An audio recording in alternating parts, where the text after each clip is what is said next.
This is a violent, aesthetically intense anime that took nearly 10 years of production to finally be completed. Known as the Royal Order of Protestant Knights, or Hellsing, the series blends dark brutality with high-energy combat, while presenting several iconic characters. Among them are the immortal and indestructible vampire king, Alucard, the battle-hardened exorcist priest, Alexander Anderson, the walking arsenal and human weapon, Sarah's Victoria, and the charismatic antagonist often regarded as one of the most stylish villains ever. The story begins with police officer Sarah's Victoria desperately running through the night. She is soon cornered by shadowy figures and forced into a dead end. In panic, she opens fire, but her bullets have no effect. The priest before her is actually a vampire in disguise. Not long before this, Sarah's and her team had been investigating mysterious disappearances in a village. When they entered a church, they found the priest feasting. Interrupted during his meal, he unleashed a horde of ghouls upon them. Out of the entire team, only one survived. With no way to handle such supernatural threats, the police turned to the Hellsing organization. Its leader is Integra Hellsing, a descendant of the legendary vampire hunter Abraham Van Helsing, and beside her stands her loyal and deadly butler, Walter C. Dornes. According to Integra, vampires can turn those they bite into new vampires, but only if they meet certain conditions. Otherwise, the victims become mindless ghouls under their control. Just as the priest prepares to drink Sarah's blood, a powerful presence suddenly fills the air. A man wearing a hat, with glowing eyes, appears before them, Alucard.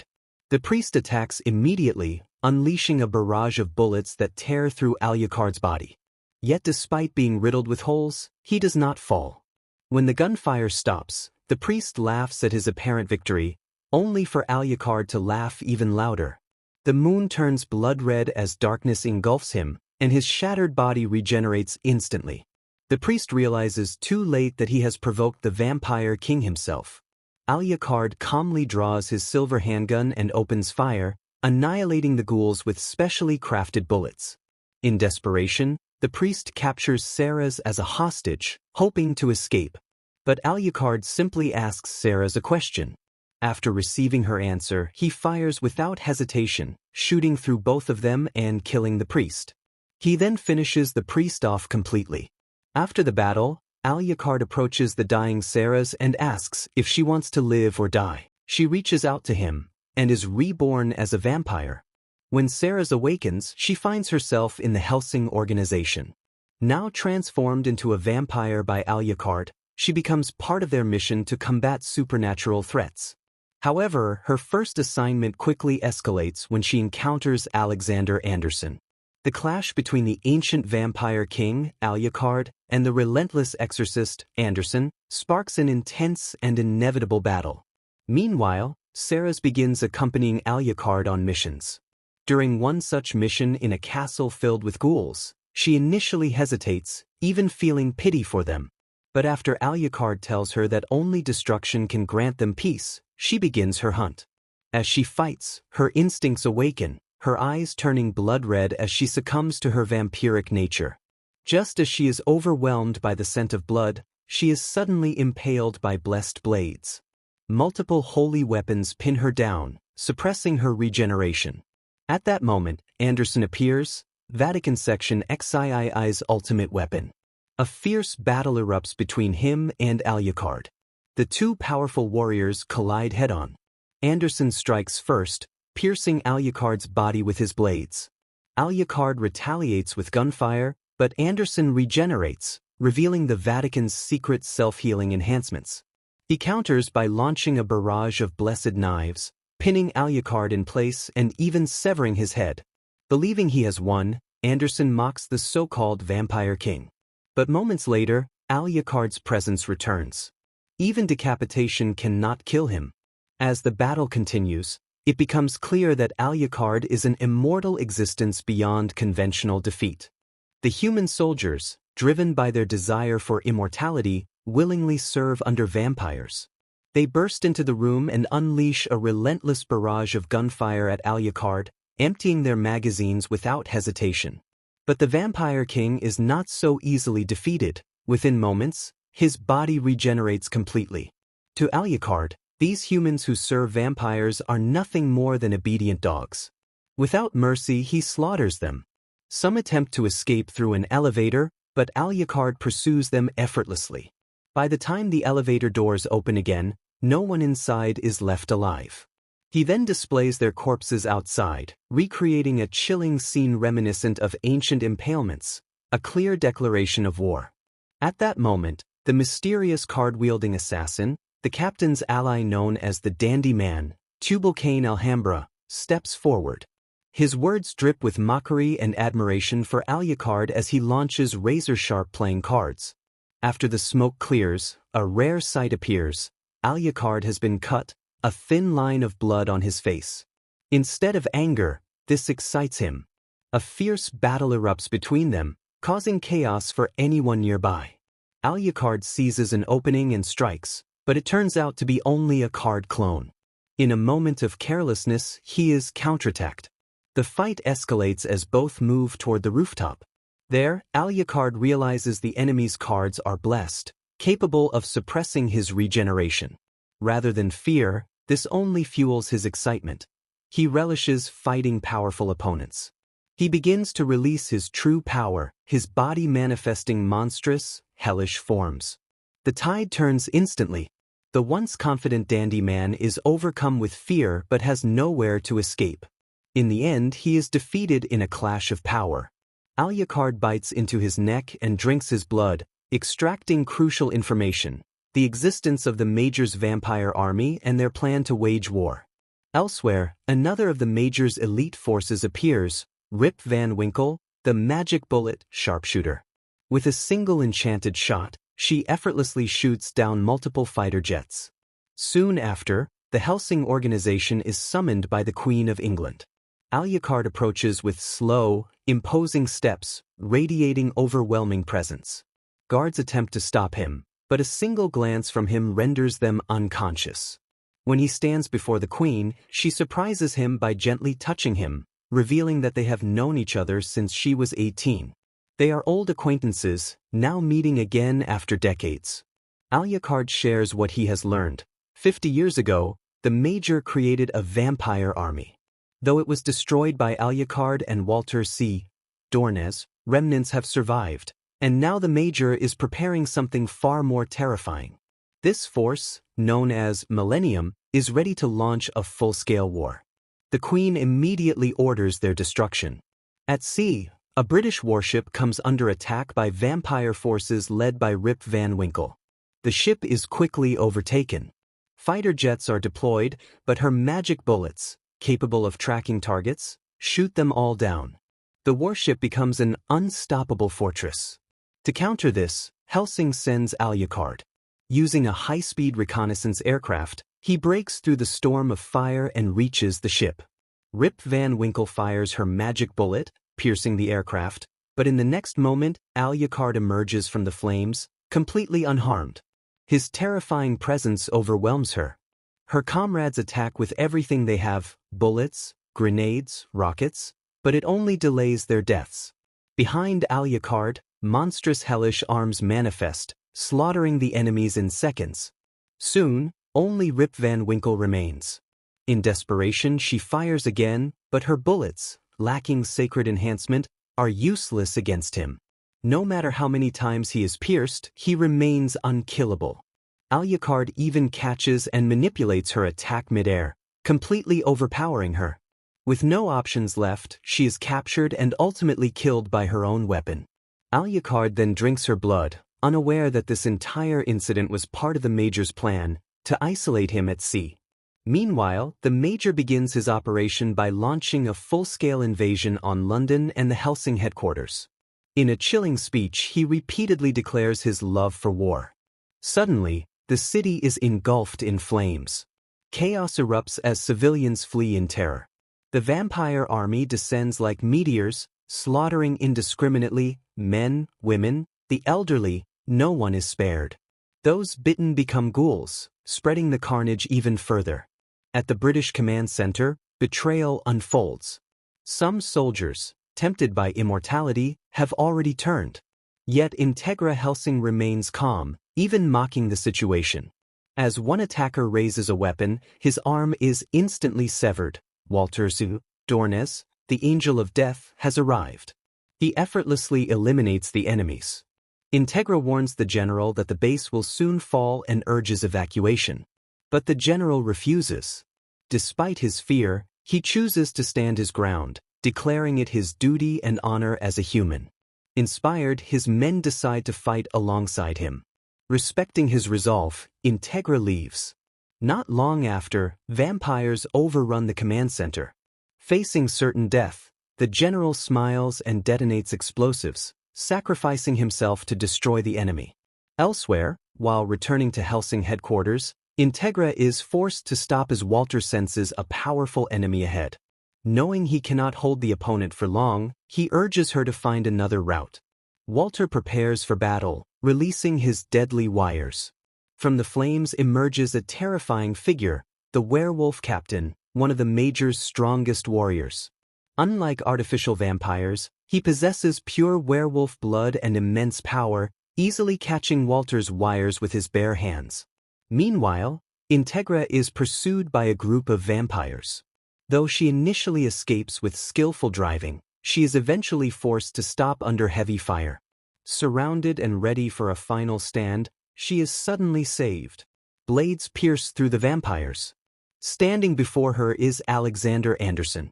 But he is not there to protect her. Instead, he declares that the Helsing organization will be defeated by his own hands.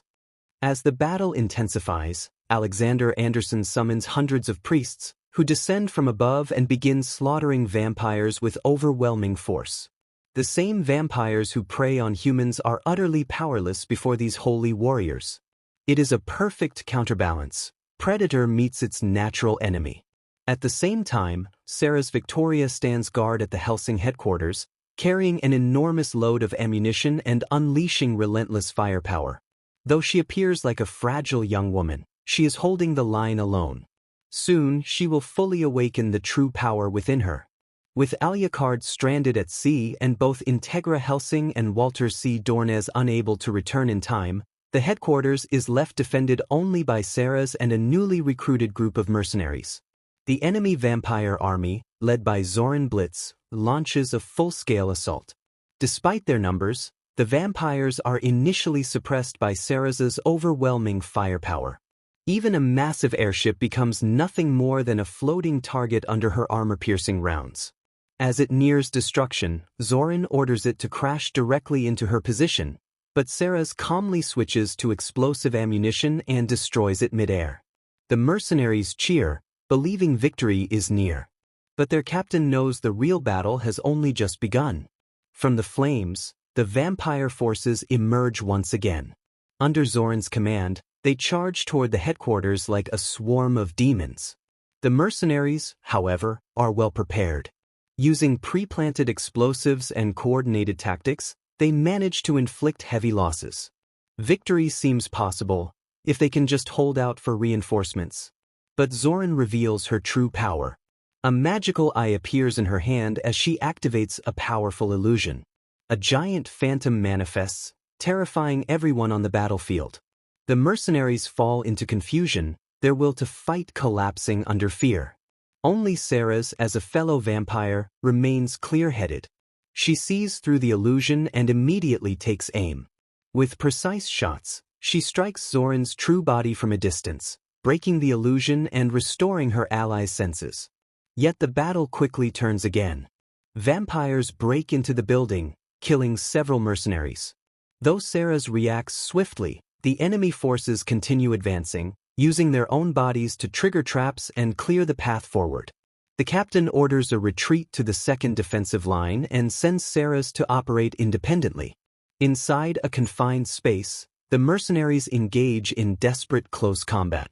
Just as they begin to lose, Sarah's appears behind the enemy and turns the tide. But as her ammunition runs out, only Zoran remains, and with a single move, she traps Sarah's inside a nightmare illusion. Forced to relive the trauma of her parents' murder, Sarah's becomes immobilized by pain. In the real world, Zoran seizes the opportunity, brutally attacking her, impaling her, stabbing her repeatedly, and even gouging out her eyes. She mocks Sarah's mercilessly, preparing to finish her off. At that critical moment, the mercenary captain intervenes, knocking Zoran away and rescuing Sarah's. Under the cover of smoke, he carries her to safety, but they are ambushed. Fatally wounded, the captain is struck again by Zoran. With his last strength, he embraces Sarah's and tells her she is strong. He urges her to drink his blood and survive, to fight and win. Then he dies. Holding his body, Sarah's recalls their time together. Though brief, he had always cared for her. Overwhelmed with grief and rage, she finally makes her choice. As Zoran returns with another illusion, she realizes too late, Sarah's is no longer the same. Embracing her vampiric nature, Sarah's drinks the captain's blood. The power within her awakens completely. Blood gathers around her as if drawn by her will. She transforms, no longer just a fledgling vampire, but a true queen of the night. Her overwhelming presence shatters the illusion instantly.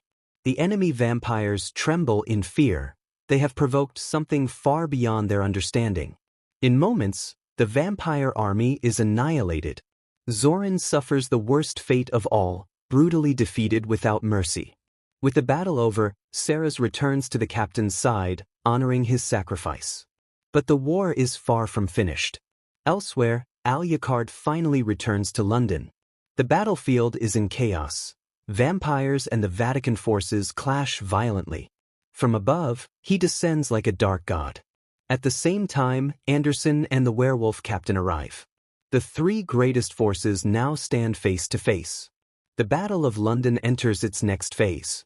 Facing such overwhelming enemies, Alucard requests permission from Integra to release his true power. She grants it. What follows is terrifying.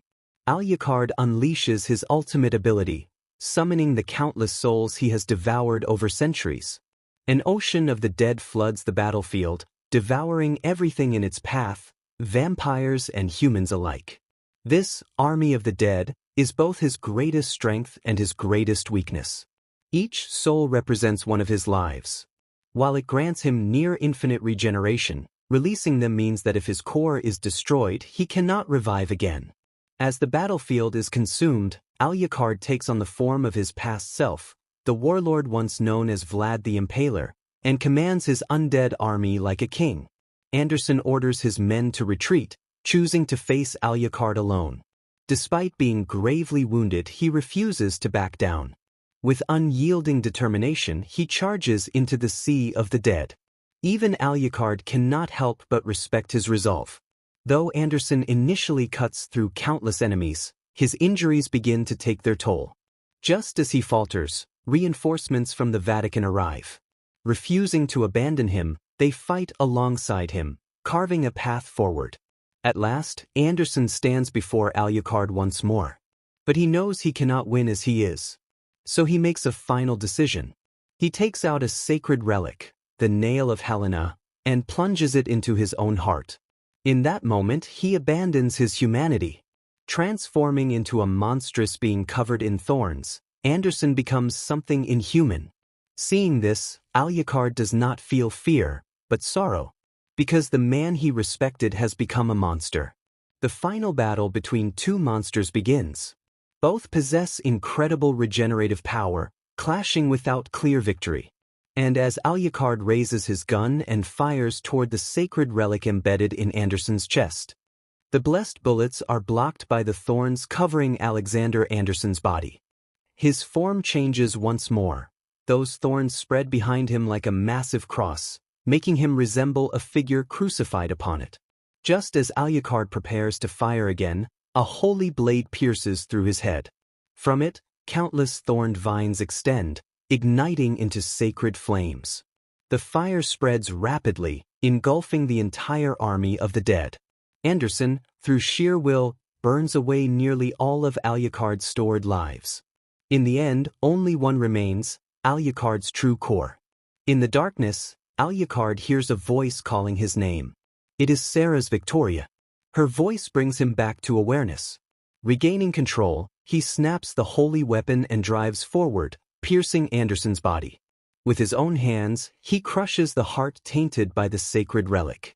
After the battle, Alucard stands before Anderson and bids farewell to a worthy opponent. Anderson's remains scatter into the wind,